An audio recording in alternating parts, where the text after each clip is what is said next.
Exacto. No te alcanza con ese ingreso para pagar escuelas privadas, para pagar clínicas privadas, para atender una enfermedad familiar. No te alcanza. ¿Para qué quieres más impuestos si se lo va a meter a la bolsa a alguien? O sea, ese es el argumento. Y la verdad, yo no culpo a la gente que está preocupada por la corrupción. Porque finalmente la economía de los cuidados es una cosa gigantesca y totalmente ignorada, ¿no? No sientes que eso como contribuye a ciertas desigualdades, porque en general pues le cae a las mujeres principalmente. ¿Sí?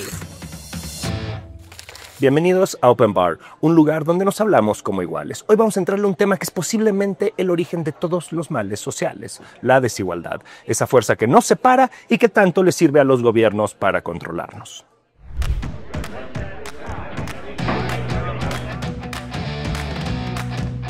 Un lugar para informarse, un lugar para analizar y un lugar para disfrutar.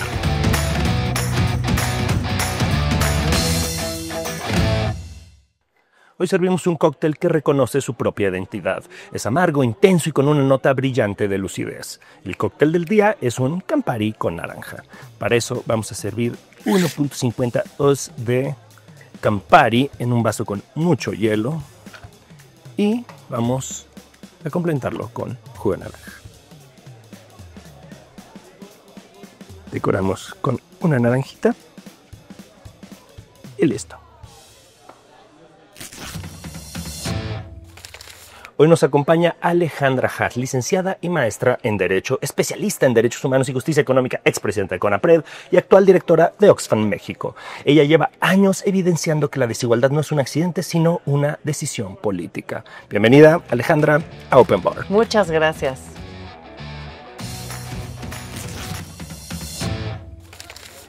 México es uno de los países más desiguales del mundo.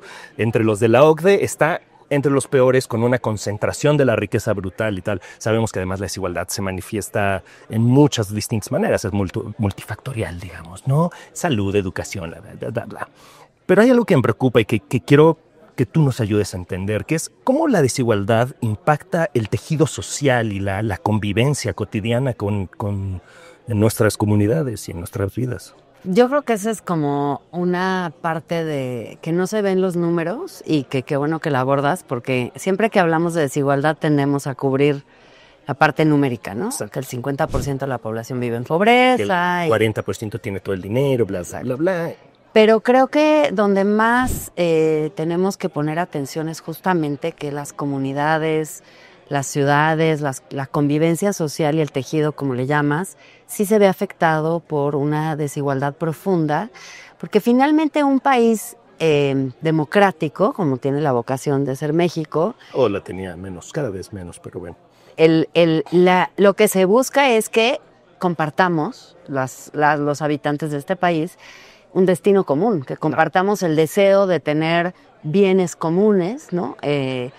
De infraestructura, seguridad, políticas económicas, de desarrollo económico, etcétera, que nos beneficien a todos. Y el problema cuando hay esta desigualdad profunda es que es muy difícil que se alineen los intereses de la población. Por supuesto. Nosotros vemos siempre, ahora que mencionabas a la OCDE, esos países nórdicos que luego dan hasta coraje mencionar. Dinamarca, que es un nivel que mencionamos cotidianamente. En donde realmente una de las grandes fortalezas que tienen, y por eso pensamos que la igualdad es una especie de alimento para la democracia, es que siendo países, no todos son igualitarios en el salario. Francia, por ejemplo, es un ejemplo interesante, en donde por salario la gente es bastante desigual, pero el sistema tributario y por lo tanto el sistema gubernamental tiene la tarea de hacer redistribución y acaba la cosa bastante pareja. Claro, el eterno debate, ¿no? Que está justo teniendo un contragolpe, por ejemplo, ahora en Estados Unidos con Trump, que pues la lógica es precisamente que los más ricos, que los que más ganan, pagan menos impuestos, pero finalmente lo que van a lograr es aumentar esa brecha de forma gigantesca. Absolutamente. Y la cosa es que cuando tú estiras la liga y generas esas brechas tan grandes como hay en México, como hay en Estados Unidos y otros países, lo que acabas teniendo son sociedades muy rotas porque no se sienten representadas las personas por los intereses que tienen el poder o que tienen la narrativa pública o que tienen los recursos, y eso genera fractura social y genera problemáticas intergeneracionales. No, por supuesto, empezamos todo. Lo que me preocupa y digamos lo que hemos visto mucho, estamos viviendo, es como un crecimiento en el resentimiento social y que finalmente termina siendo explotado mucho políticamente por algunos sectores, ¿no? O sea, como alimentar la ira siempre contribuye a crear galvanización política en algunos sectores, ¿no? Lo vemos. Yo creo que tienes razón en que hay una parte que es alimentar, digamos, esa sensación de desigualdad. Pero siempre que hablamos de eso, tenemos en mente a los sectores desfavorecidos como quienes están furiosos. Pero yo creo que también hay un sector furioso, que es el sector que sí tiene los recursos y que cualquier cosa que atente en su percepción en contra de su estatus también le genera furia. Bueno, la furia es bilateral o multilateral. No, multilateral, pero aparte brutal, sí. Pues lo vemos como con Trump y con Milei y todos los esfuerzos gigantes que hay contra todo lo políticamente correcto y la inclusión. A mí me impresionó mucho ver el embate, digamos, el contragolpe conservador, cosas que ya dábamos medio por hecho, ¿no? O sea, como que ya no se vale ser misógino, en general, suponemos, ¿no? Pues resulta que hay gente que piensa que eso es un atentado a su libertad fundamental, ¿no? Absolutamente, o sea, realmente... Mira, yo en las conversaciones que he tenido se habla del cambio de era que estamos viviendo, de era, digamos, incluso hay alguien hace poco que mencionó, está cerrando una era que inició con la revolución industrial, ¿no? Yo había pensado que estábamos cerrando la era de la post-Segunda Guerra Mundial, pero esta persona se fue hasta el siglo XIX. Ciertamente se siente así, porque como dices, algunas cosas que eran una evolución natural de una serie de sucesos que venían ocurriendo, de repente se ven truncados, no sabemos con qué fuerza, con qué permanencia, pero al parecer se están cuestionando los fundamentos de las sociedades contemporáneas, que son la democracia, que son los derechos, todos los derechos para todas las personas, ¿no? Y por supuesto la agenda feminista y la agenda de diversidad. La agenda feminista yo la veo después de 2020, ¿recuerdas esa explosión que hubo, que se sentía como un momento de aquí ya cambiaron las cosas, ¿no? Para siempre, con las marchas y todas las chicas estas chilenas y su famosa canción, etcétera. Era un momento muy impresionante, pero resultó demasiado intimidante para muchos sectores y pues por eso desde entonces se ha venido construyendo esta regresión que se ha normalizado mucho, ¿no? Yo también he visto, y también llevo muchos años en estas agendas, sobre todo como de romper esos paradigmas de control social y de exclusión de ciertos grupos, que cuando más cerca estás del cambio, también más fuerte se pone la resistencia, ¿no? Cuando está el status quo tranquilo y nadie lo está cuestionando, pues todo el mundo está bien y puede vivir con unos pequeños avances. Claro, cuando hay una expresión de fuerza, de vocalidad, de viralidad, eso de repente se vuelve un problema, ¿no? Y hay una fuerza que se resiste. Yo creo que ha habido avances que sí han sido significativos, sobre todo en México. El tema del aborto, por ejemplo, es un avance que no veo un retroceso en este momento, ni lo veo en el futuro próximo, pero sí hay países como El Salvador, por ejemplo, donde ya es no nada más ilegal el aborto, sino hablar del tema es peligroso y te puede llevar a una pena de cárcel. Entonces, también lo que va a hacer es que van a generarse muchas diferencias en nuestra región, América Latina, donde pensábamos que hay, claro, unos más, unos menos, pero íbamos más o menos por el mismo camino. De repente igual va a haber desigualdades fuertes entre países, ¿no? Y a mí lo que me ha llamado mucho en este rollo, el combate a la desigualdad social, no la económica, la desigualdad de oportunidades, etcétera, también dependía mucho de cómo hablamos y cómo nos hablamos, ¿no? Trotsky tenía una famosa frase de que uno de los grandes problemas de la revolución soviética que él determinaba era que se trataban muy mal. O sea, tenían que hablarse mejor. La burocracia era muy grosera con la gente y eso estaba desgastando el proceso revolucionario, que siempre me parece interesante. Y creo que, en efecto, como dices, se estaban dando muchas concesiones por parte del establishment, así de, ok, ya les vamos a hablar menos feo a las mujeres, no vamos a respetar más a las minorías sexuales, a las minorías étnicas. Y de pronto, pues ya se empoderaron demasiado y pues ya no nos encanta, ¿no? Uh-huh. Sí, yo creo que hay una frase que circula por ahí que dice que cuando al privilegio se le plantea la igualdad, se siente opresiva, ¿no? Claro. Y yo creo que el control de la narrativa es una parte del control que ejerce el poder, es una forma de ejercer el poder, ¿no? Entonces, yo creo que está el elemento de nombrar a la persona como quiere ser nombrada y no como tú quieres nombrarla, que es bastante subversivo y revolucionario. Sí, bueno, y eso los tiene indignadísimos. O sea, tú puedes llamarte lo que sea, pero tú para mí eres mujer. Exacto. Te chingas, ¿no? Exacto. Y la verdad es que es increíble de lo mucho que la gente se resiste a la parte del lenguaje. Y por ejemplo, gente que de repente se vuelve fanática de la gramática cuando nunca en tu vida ni has pensado que ni habla ni escribe bien. Pero la regla gramatical y la subversión de la regla gramatical es terrible, ¿no? La pelea por los adverbios es brutal. Exacto. Luego está la pelea por la narrativa de quién tiene la culpa de los males sociales, que yo creo que eso también tiene mucho que ver con lo que ha pasado en regímenes y momentos históricos álgidos, ¿no? Está todo bien cuando está todo bien, pero cuando hay un problema o cuando quiero ganar el poder o cuando quiero quitar a uno para ponerme yo, de repente a quién encuentro que sea responsable de los males sociales. Y tampoco hay muchas novedades. Migrantes. Diversidad sexual, personas que están en la super marginalidad, pero que de repente son como todopoderosas y capaces de subvertir el orden social y de hacer que todos los males sean terribles. Entonces, sí hay una cosa que quizá antes tenía como la patente de algunas iglesias o religiones organizadas que eran las que encasillaban en quién era responsable de qué males. Quién eran los buenos y quiénes eran los malos. Exacto. Y ahora, digamos, desdibujando un poco la religión, pues sí se ponen en el lenguaje político a decir cosas que pensábamos que no íbamos a ver después de 1945. Y es que eso es lo que me parece asombroso del momento que estamos viviendo, es la urgencia de los regímenes por tener enemigos. Tiene que haber enemigos. Es la única forma en que se pueden identificar. Y lo vemos aquí en México, lo vemos en El Salvador, por supuesto, en Chile, en Argentina. Trump, por supuesto. Necesitas un enemigo. Pueden ser los migrantes, pueden ser los corruptos, ¿no? Es una frase muy fácil como de meter a todo mundo que está en desacuerdo contigo, etcétera. Pero lo que creas es finalmente que también vas construyendo ese desgaste del tejido, me parece, que yo creo que es grave. Hay un punto que siempre defienden mucho, que es el de la libertad, ¿no? O sea, los libertarios, así, la libertad. Pero siempre son libertades para ellos, porque me parece que la libertad no es que cada quien pueda hacer lo que sea, es la libertad, yo quiero hacer lo que yo quiero porque yo puedo. Pero pues, ¿cuánta libertad tiene, en tu opinión, una niña que nace en la Sierra de México en la absoluta pobreza? Sí, o sea, yo creo que la libertad es una forma de englobar también toda una serie de conceptos, ¿no?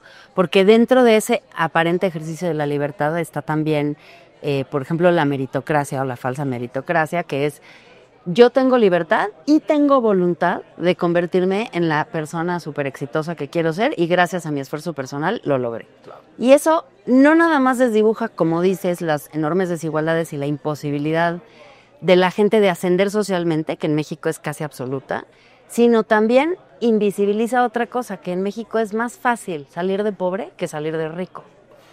Sí, y eso realmente se invisibiliza cuando tu estandarte es la libertad, porque lo que argumentas es que es tu libertad, tu libre albedrío y tu esfuerzo personal el que te lleva a tener lo que tienes y por lo tanto lo mereces. Claro, por supuesto. En este sentido hay un tema que se clava en medio de esa problemática que a mí me intriga mucho, y a ver cómo lo ves tú, cómo lo perciben desde donde estás, que es el tema de los cuidados, ¿no?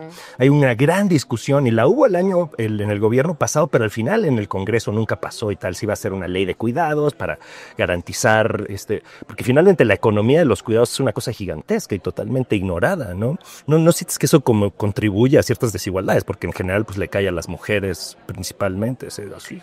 Totalmente, o sea, los cuidados es una manera, primero la no remuneración de los cuidados, o sea, ahora ya hay una cuantificación económica y son como más de 27 puntos porcentuales del PIB, o sea, es más grande que casi cualquier otra industria, ¿no? Sonríe. Las mujeres en México somos el segundo o tercer peor país de América Latina en inserción laboral de las mujeres, o sea, que la pérdida económica para el país es muy, muy seria, muy grave. Por supuesto hay una pérdida económica propia, ¿no? Porque salen del mercado laboral o nunca entraron, ¿no? Y luego hay una serie de consecuencias para su salud, para su vida, para su autonomía económica, y se ve hasta el final de su vida cómo las mujeres mayores son más dependientes de sus familias que los hombres y por lo tanto sujetas a más violencia y otro tipo de cosas. Entonces los efectos de las desigualdades en cuidados son total y absolutamente están documentados y ahí están. La cosa es a quién le conviene o quién gana de los cuidados no remunerados. Esa es la pregunta clave, ¿no? Porque ¿quién lo va a pagar? Exacto. Al final, ¿quién lo va a pagar? Es que sí cuestan. O sea, a mí me da risa cuando a mí me dicen, no, es que no, para convencer a los legisladores hay que decir que no cuestan. Yo digo, a ver, la pregunta no es si cuestan o no cuestan. Siempre cuestan. Claro. Ahorita lo están pagando las mujeres y sobre todo las mujeres pobres, ¿no? ¿Qué queremos? Que las mujeres pobres puedan salir de la pobreza, lograr autonomía económica, tener tiempo para involucrarse políticamente, culturalmente, para descansar, para tener ocio, o queremos que ellas sigan cargando con esa enorme carga en horas, en esfuerzo económico, etcétera, en detrimento de ellas y no de los que sí ganan dinero por tener libertad para hacer esa libertad de la que hablabas, ¿no? Libertad porque hay alguien más haciendo lo que yo no estoy haciendo. Si alguien te carga a los hijos, pues está bastante más chido ir de fiesta, ¿no? Ir de fiesta o levantarte a trabajar. Claro. ¿No?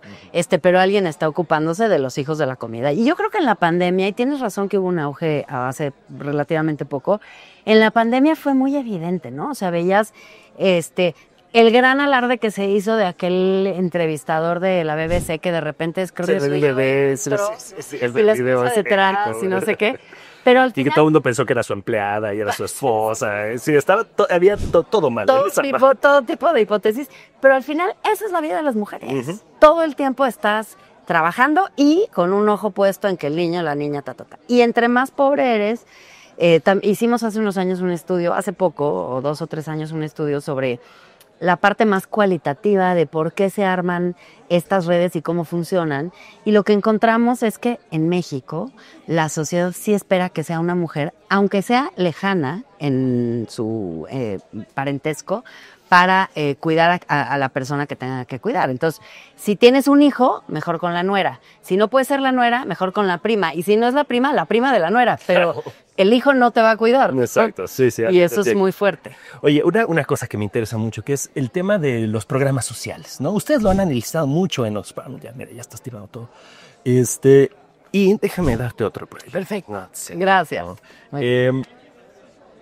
El tema de los programas sociales que se han convertido en la herramienta política por excelencia, sabemos que existen desde hace muchísimo tiempo, o sea, creo que con Cedillo es donde realmente se empiezan a poner en serio, con Fox Crescent, cada gobierno su propia versión, pero son la marca de la casa con los gobiernos morenistas. Toda la campaña giró en torno a te los van a quitar, ¿no? Y si bien se puede decir que ha habido una ligera reducción en la pobreza gracias a los programas sociales, ¿ustedes sienten que esa es la forma de realmente resolver el problema de fondo de la pobreza? ¿O hasta dónde pueden llegar los programas sociales? A ver, yo te diría 3 cosas. Primero, la reducción es muy importante, son 5 millones, pero nosotros analizamos y pensamos que tiene más que ver con el aumento del salario mínimo. Eso fue muy bueno. Que eso es importante. La segunda es que los programas sociales, de cierta forma, en su formato de transferencia no condicionada, es un poco lo que en otros bandos llamaban ¿cómo le llamaban? El salario mínimo vital o el... Uh-huh. Hubo toda una discusión sobre política pública de que...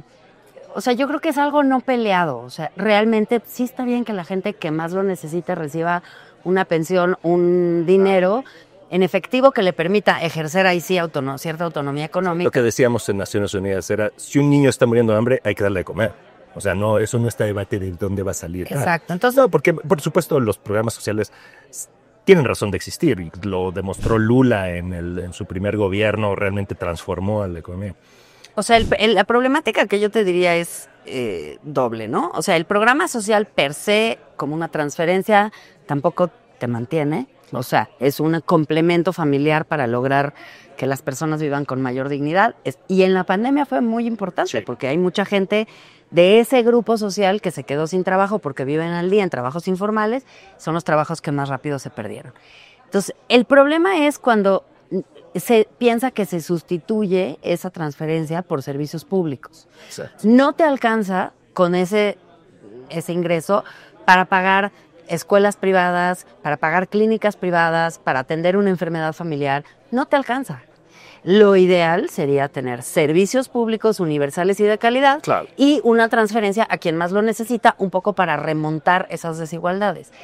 Ese es un poco el problema que nosotros vemos, que además es al final un problema también financiero del Estado, que es que el Estado, No alcanza. ahorita, como está la situación financiera y fiscal, no alcanza. Sí, pues lo que está pasando con la CENTE, pues fue excelente ejemplo. Pues lo que estaban demandando, pues nomás no da la lana. No da. Entonces, ¿qué puede hacer el Estado? Esa es la gran pregunta, y es una pregunta estructural acerca de si cobras más impuestos, priorizas otras cosas, y que como hay una viste. resistencia interesante de la izquierda mexicana a asumir que tiene que cobrar más impuestos.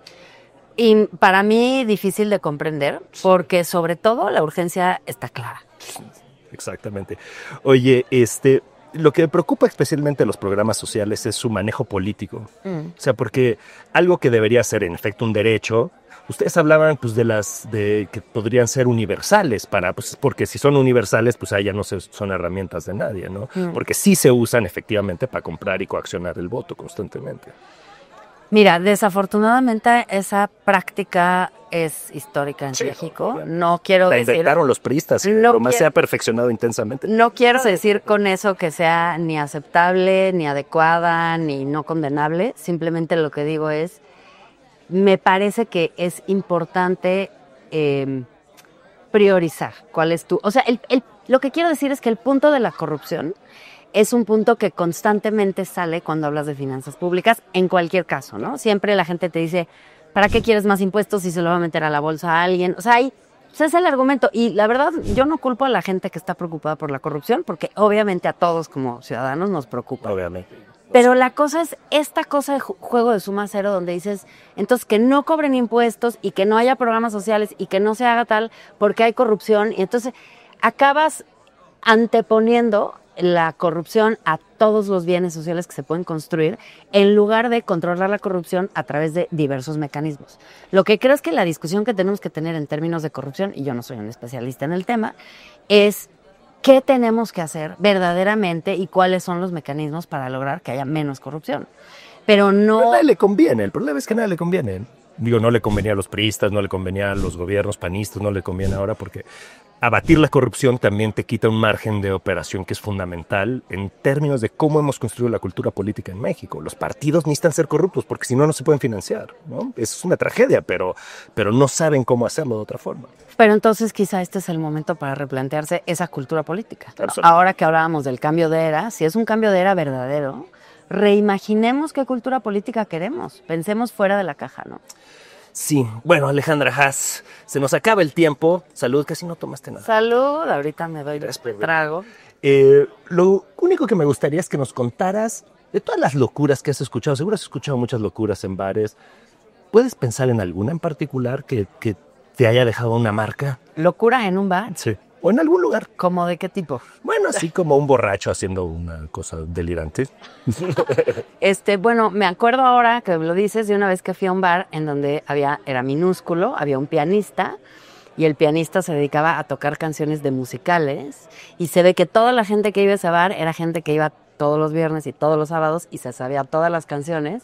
Y entonces, claro, los primeros 10 minutos estaba yo encantada viendo a toda la banda cantar y de repente me di cuenta que no estaba cantando y que me estaba viendo con cara de tú no eres de este bar, y entonces me tuve que ir discretamente y dejar a ese grupo de Pura de personas. vaqueros. Exactamente. Bueno, muchísimas gracias por acompañarnos Muchas y un gracias a placer tenerte. Es un tema que da para muchísimo y pues siempre nos quedamos cortos con los temas, pero finalmente sí creo que abordar la desigualdad y abordarla a fondo con políticas públicas efectivas es quizá el único camino para realmente lograr un progreso sostenible en nuestra sociedad. A ver si sí cambiamos de era en eso también. A ver. Esto es Open Bar, soy Andrés Pascoe, Alejandra Haas, muchas gracias por acompañarnos. Muy bien, pues brindemos porque la lucha de clases deje de ser una guerra entre las personas y se vuelva una batalla contra la desigualdad, porque a todo el país le conviene un lugar más justo, igualitario y próspero. Salud.